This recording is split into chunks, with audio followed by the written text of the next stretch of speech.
What's going on, guys? Welcome to another episode of Smash JT. It's been a hot minute since I did a car vlog, but I just had to talk about this whole sequel thing with Halo Infinite and how Microsoft and 343 are saying that this is going to be the final Halo for the next decade or whatever, however they're saying it.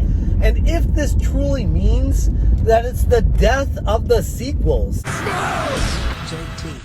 Traditionally, games have had sequels because there's higher fidelity graphics, bigger improvements in the sound departments with new generations of consoles coming out what seems like every couple of years. But coming into this next generation of consoles, it just feels like it's making the leap that is going to take a very long time for technology to surpass where it's at right now.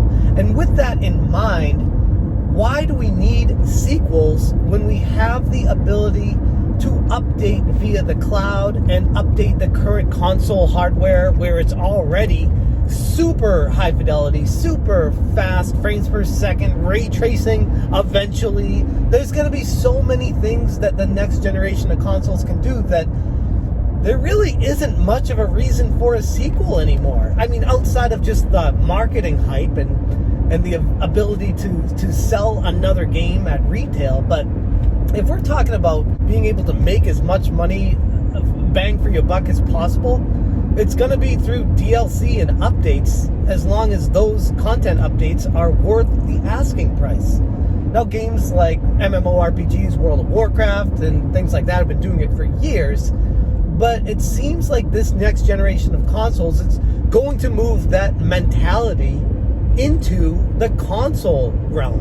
And it's something I never really saw coming. I didn't really think about it until I heard about this whole Halo is moving to a games as a service thing, which initially games as a service is a huge turnoff. When I hear that, I'm like, oh god, they're just looking for a way to monetize and squeeze extra money out of people. And here we are, gamers just getting bent over and getting no physical games for our money, nothing we can sell, no tangible assets, and the game companies are just taking all the profits at this point.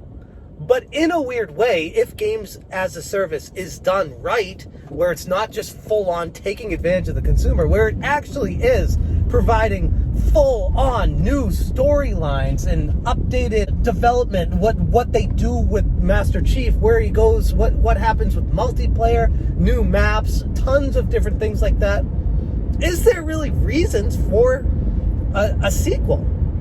Like, I get it with movies, obviously, because you need to re-release something. You can't just add on to a movie that already came out.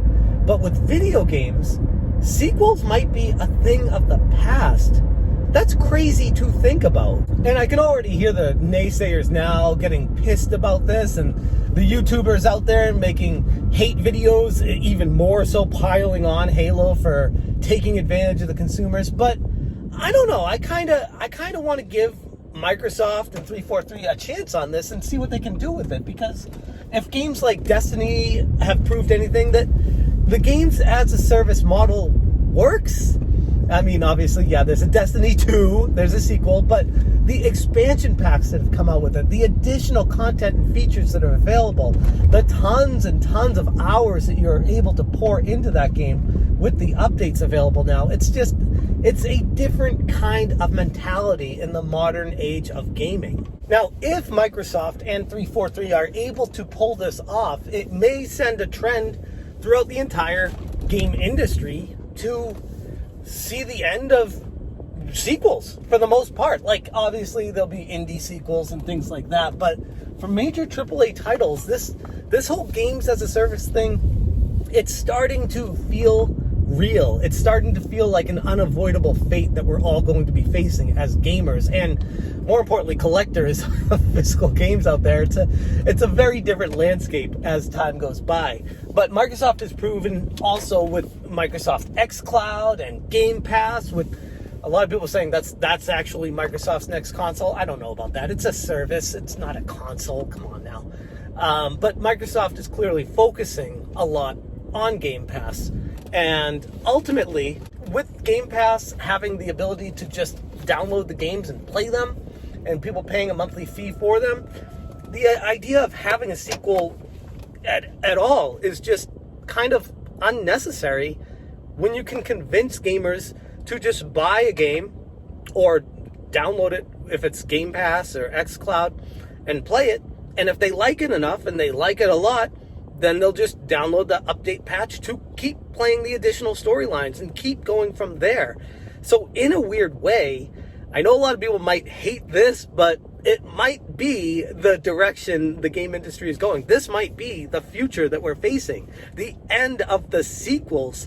And I, for one, am okay with that. Like, as long as the game is a game like Halo, where it's just going to keep the same mechanics, the same abilities, and maybe in the future they'll add other things you can do and things like that, more mechanics. Like in this one, the grappling hook, it's going to be something new to this Halo. There might be something new to this Halo in the sequel update that doesn't exist right now, but will in the future, and that is kind of cool.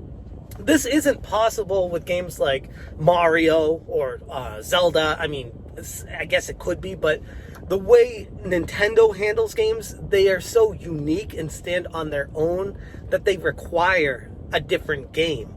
But a game like Halo makes sense to not have sequels, just to keep the continuity of the game all in one and just make it some massive experience.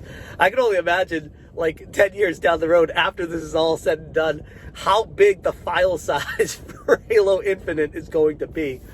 But anyways, I digress. I think it's an interesting topic to talk about if sequels are going the way of the dodo during the next generation of console gaming. Like, unless the game does something wholly separate and completely different mechanically than the predecessor, there is no reason whatsoever to get a sequel, to make a new game. Just add on to the one that exists. I don't know. It's an interesting theory for sure. And obviously you can do prequels and other things, and there's a lot of ins and outs to it, but I'm just saying, on the surface, for a game like Halo Infinite, I'm not hating the idea. I think it makes sense, and I'm interested and intrigued to see how this plays out. Anyways, I'm going to leave the video right there. Interested to hear what you guys have to say about this. Thank you so much for watching, and as always, you stay smashed.